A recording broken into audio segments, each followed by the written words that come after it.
નમસ્તે. તર્ક અને તથ્યમાં તમારું સ્વાગત છે. ભગવાન શિવ અને માતા શક્તિ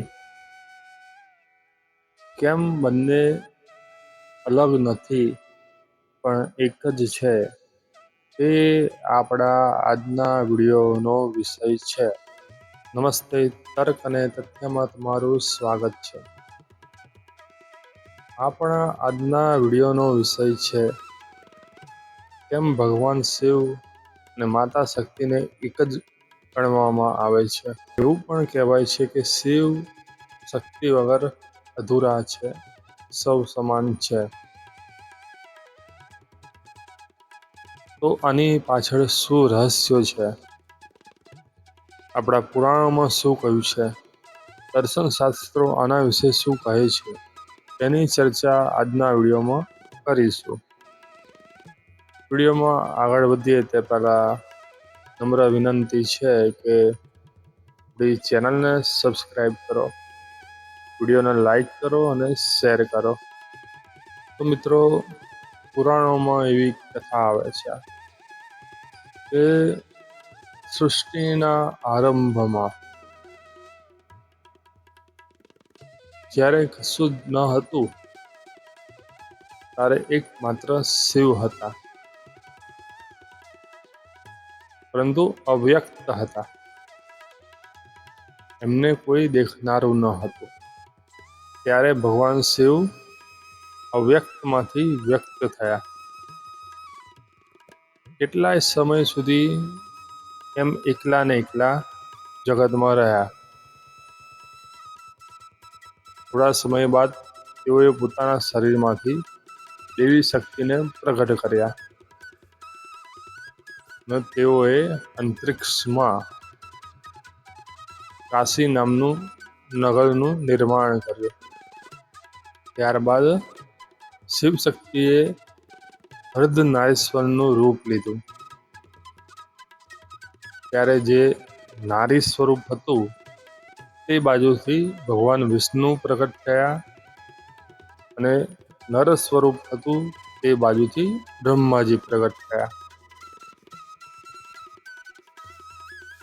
ભગવાને તે બંનેને તપસ્યા કરવાનો આદેશ આપ્યો અને પોતે અંતર ધ્યાન થઈ ગયા. ખૂબ લાંબા કાળની તપસ્યા બાદ બ્રહ્માજીએ સૃજન કરવાનું શરૂ કર્યું, પરંતુ તેઓ ભગવાનની માયાને કારણે ભગવાનનું અર્ધનારીશ્વર સ્વરૂપને ભૂલી ગયા. તેઓ માત્ર પુરુષ સૃષ્ટિ કરતા રહ્યા. તેથી જીવો સર્જવા માટે તેમને વારંવાર સૃષ્ટિ કરવી પડતી હતી, કારણ કે સ્ત્રી વગર મૈથુનની સૃષ્ટિ અસંભવ છે. બ્રહ્માજી લાચાર થઈ ગયા અને શિવજીની તપસ્યા કરી. ત્યારે શિવજી તેમની સામે પ્રગટ થયા. ત્યારે બ્રહ્માજીએ શિવજીને વિનંતી કરી કે મને સૃષ્ટિ કરવાનું જ્ઞાન આપો. ત્યારે શિવજીએ બ્રહ્માજીને તેમની ભૂલ સમજાવી કે તેઓ માત્ર પુરુષ તત્વનું ધ્યાન ધરી રહ્યા છે, સ્ત્રી તત્વનું ધ્યાન નથી ધરી રહ્યા. ત્યારે બ્રહ્માજીએ શિવજીને એવું કહ્યું કે મને સ્ત્રી તત્વનું જ્ઞાન નથી, તમે મને તે જ્ઞાન આપો. ત્યારે શિવજી અર્ધનારીશ્વર સ્વરૂપે બ્રહ્મા સમક્ષ પ્રસ્તુત થયા અને બ્રહ્માને તે સ્વરૂપના 2 વિભાગ કરવાનો આદેશ આપ્યો. ત્યારે બ્રહ્માજીએ શિવજીના તે સ્વરૂપના 2 વિભાગ કર્યા અને આ રીતે સૃષ્ટિમાં પ્રથમવાર નારી તત્વ દૃશ્યમાન થયું, પ્રગટ થયું. જે પુરુષ તત્વ શિવ શક્તિમાંથી ઉત્પન્ન થયો તેને સ્વયંભૂ મનુ કહેવાયા અને જે સ્ત્રી તત્વ ઉત્પન્ન થયું તેને શત્રુપા કહેવાયું. એટલા માટે જ વેદ અને પુરાણો એવું કહે છે કે શિવ અને શક્તિ એક જ છે. વિશ્વમાં જેટલા પણ નર છે તે બધા શિવના અંશથી જન્મ્યા છે, અને જેટલી નારી છે તે બધા શક્તિનું સ્વરૂપ છે. પરંતુ તે બંને અલગ નથી. વાસ્તવમાં તે બંને એક જ ઈશ્વરનું સ્વરૂપ છે. આ હતી શિવ અને શક્તિની પૌરાણિક કથા. આપણા દર્શનમાં આ વિશે શું કહ્યું છે? તો શંકરાચાર્યએ અદ્વૈતવાદ આપ્યો. અદ્વૈતનો મતલબ શું થાય છે? કે બીજું કોઈ નહીં, માત્ર એક. બે નથી, પરંતુ એક જની ઉપસ્થિતિ છે, એને અદ્વૈત કહેવાય. શંકરાચાર્ય કહે છે કે બ્રહ્મ એક જ છે, જીવ એ બ્રહ્મ જ છે, સંસાર તો મિથ્યા છે. સંસાર મિથ્યા છે, પણ એ પણ બ્રહ્મની અંદર જ છે, બ્રહ્મથી અલગ નથી. શાસ્ત્રો શું કહે છે કે ભગવાન શિવ છે એ ચેતન બ્રહ્મ છે. બ્રહ્મનું શાંત સ્થિર ચેતન સ્વરૂપ છે, અને શક્તિ એ બ્રહ્મનું ક્રિયાન્વંત સ્વરૂપ છે. સંસાર સ્થિર છે. સંસારમાં પછી કોઈ ક્રિયા નથી, તો એ શિવ સ્વરૂપ છે. પરંતુ સંસાર વિસ્તૃત થઈ રહ્યો છે, સંસારમાં સૃજન થઈ રહ્યું છે, તો એ બ્રહ્મનું ક્રિયાન્વંત સ્વરૂપ છે. પરંતુ ચેતન હોય કે ક્રિયાન્વંત હોય, બંને આખરે તો બ્રહ્મ જ છે, બંને અલગ નથી. એટલે કે શિવ અને શક્તિ એક જ છે, અલગ નથી.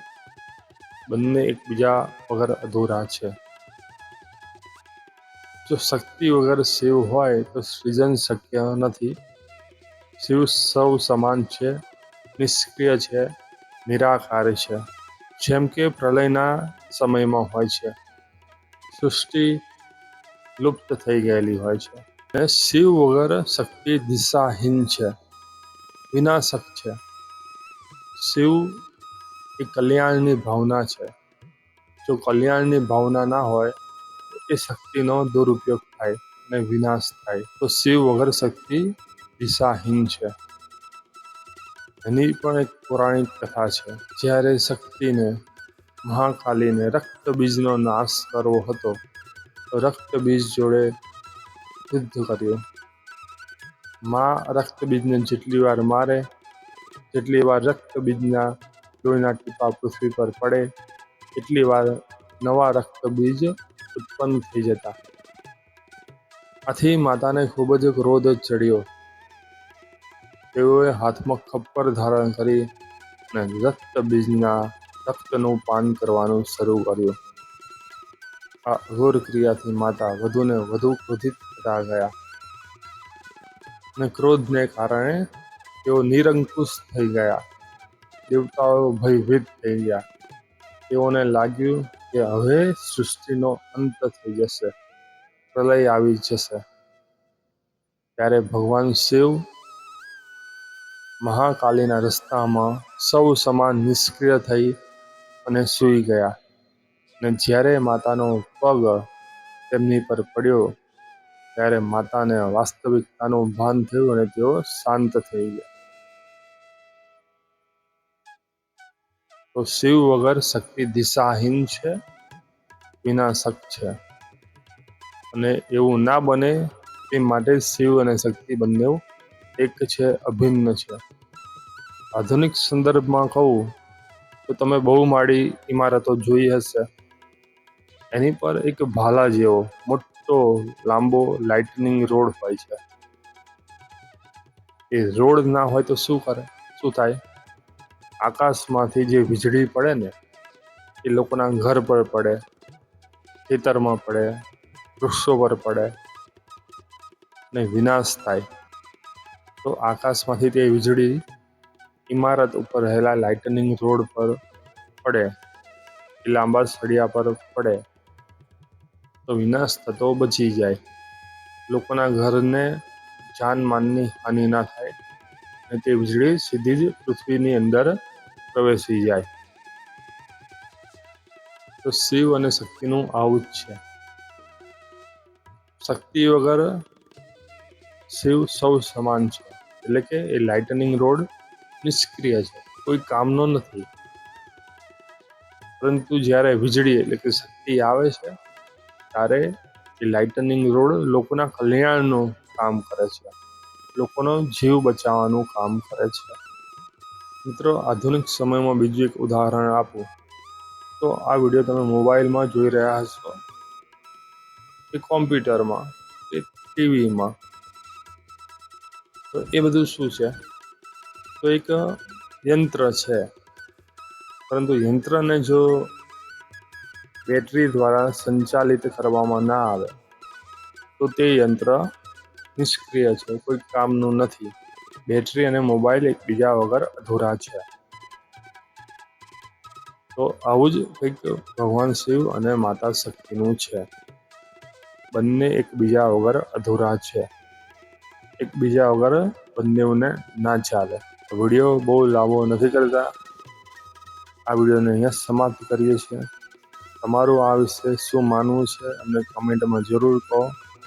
વિડીયો પસંદ આવ્યો હો વિડીયોને લાઈક કરો, શેર કરો અને ચેનલને સબસ્ક્રાઈબ કરો. ધન્યવાદ.